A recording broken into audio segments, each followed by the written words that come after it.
What if I told you that Ferrari has run half a season with a defective car, and nobody realized so far? How could something like this happen with a 7-time champion behind the wheel? In the millimeter universe of Formula One, where a tenth of the second can separate the glory from irrelevance, Ferrari has just discovered a truth as disconcerting as potentially defining for its season. Lewis Hamilton's car, SF25 number 44, was damaged from within, but not in the traditional sense of the word. There were no loose pieces or collapsed systems, but an almost invisible failure, a technical dissonance that had silently sabotaged every Hamilton attempt to find the limit for feeling part of the car that promised to return to the throne. It was Fred Vasseur, the director of the Italian team, who raised his voice with an unusual clarity in the paddock. Something did not square. After the GP of Spain, with Hamilton trapped in mediocre results and a dynamic clearly lower than that of his partner Charles Leclerc, Vasseur decided to climb the technical analysis at a level of surgical detail. Instead of reviewing the typical setups, comparative telemetry, driving style focused on the structural elements of the chassis. It was then that, as if a Pandora box was opened, aerodynamic behavior failures impossible to explain from the surface came to light. The data obtained from the post-carrier simulations in Barcelona spoke for themselves. Systematic loss of aerodynamic load in high-speed areas, unusual instability in rapid curves, and most serious, a lack of coherence between Hamilton's address entry and the car's response. It was as if the car intermittently refused to obey. For a pilot of Lewis's experience and sensitivity, this was not a technical problem. It was an act of betrayal. Vasseur went further. He requested a complete monoclassico scan and a review of tolerances in the critical components of the front wing and suspension. The result left even words to Maranello's most veteran engineers. Hamilton's car had structural microdesviations, imperceptible to the naked eye, which altered the airflow in dynamic conditions. In summary, SF25 number 44 was aerodynamically broken. Not on paper. Not in wind tunnel.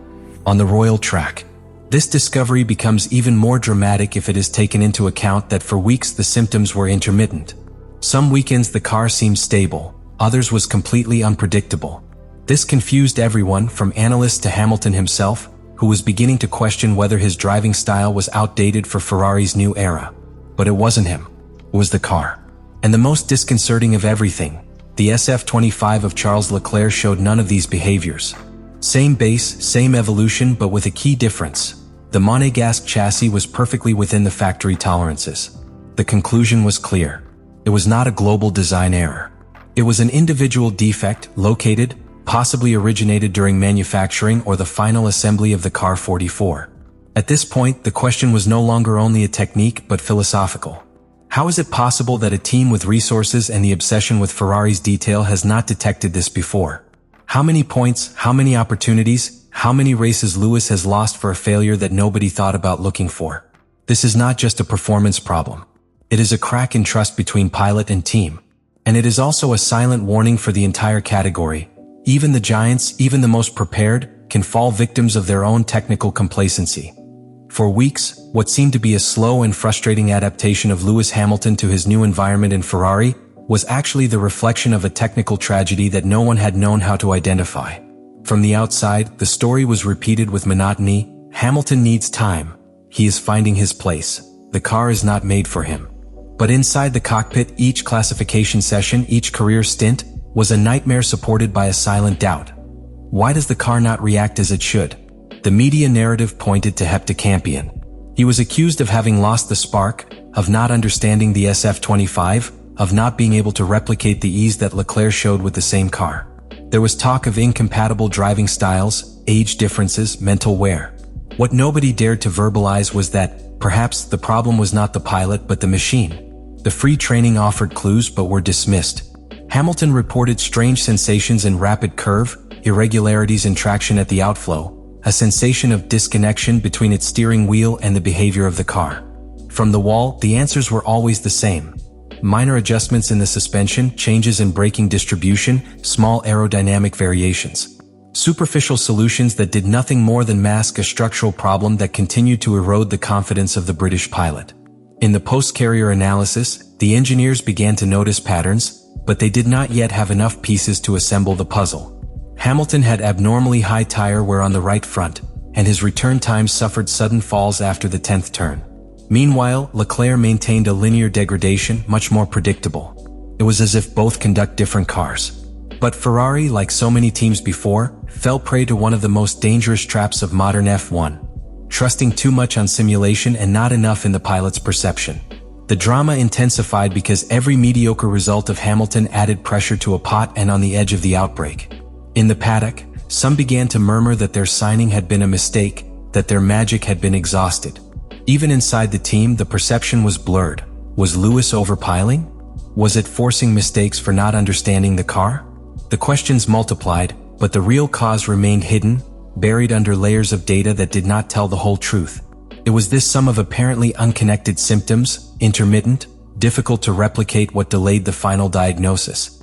Because we are not talking about an obvious problem, of a failure that detonates an immediate alarm. No. What Hamilton lived was the type of progressive degradation that kills in silence, that mines morals and confuses the most experienced.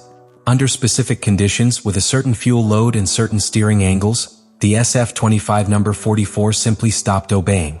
And when a pilot of Hamilton such as begins to doubt his tool, he also begins to doubt himself. That is the true tragedy of this story.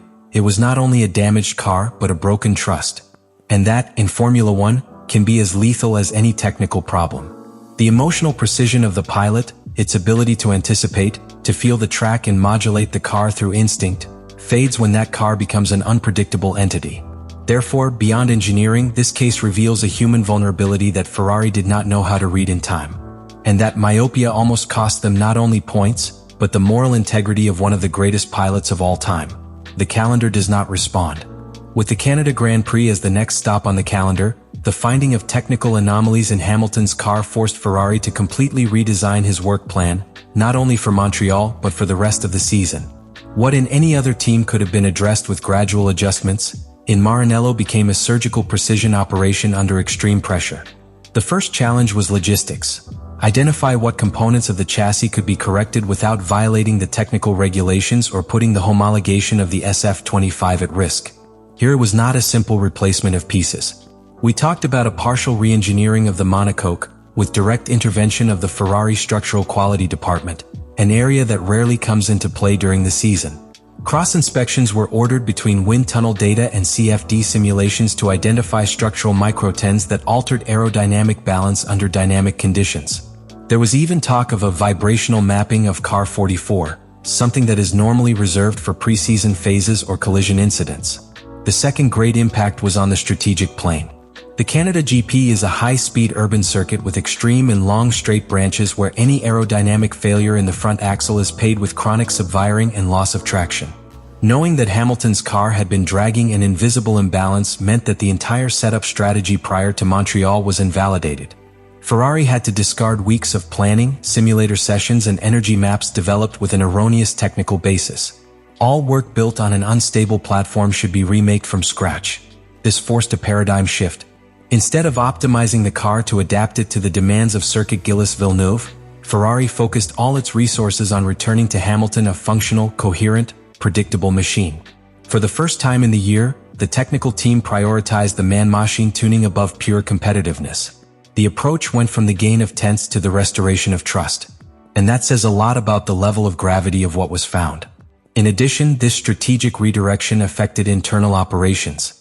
Leclerc's reference data ceased to be useful for Hamilton, since both cars now started from different structural conditions. That meant isolating the technical work of the British, creating an autonomous development environment within Ferrari, almost as if it were a third experimental unit. Even track engineers had to reorganize their communicative approach, seeking to interpret Hamilton's subjective sensations as valid technical signs, something that in the current F1 dominated by telemetry had been lost. But the impact was not only internal. The revelation of this technical failure aroused the interest of the rest of the paddock. How many teams could be living with anomalies not detected? What level of sophistication is needed today to understand that the problem is not in the data, but in human perception? The history of SF25 number 44 became a warning for the entire grille. Blindly trusting digital interpretation can lead to disaster if what an experienced pilot feels in the cockpit is ignored. The discovery of a specific structural failure in the Lewis Hamilton car has not only undressed vulnerabilities in the Ferrari's production and quality control chain, but has reopened a deep debate in motor racing. Can a pilot, even the most laureate, be truly competitive if your work tool betrays you from within? The situation of Hamilton and Ferrari goes far beyond the anecdotal or the technical.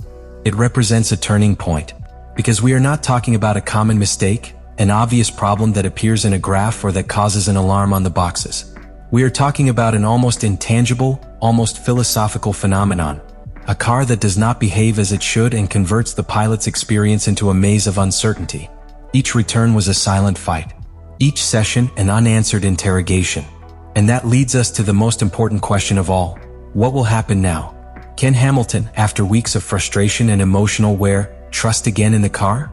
Can Ferrari recover lost time and reconfigure your 2025 campaign with the same level of ambition with which the year began?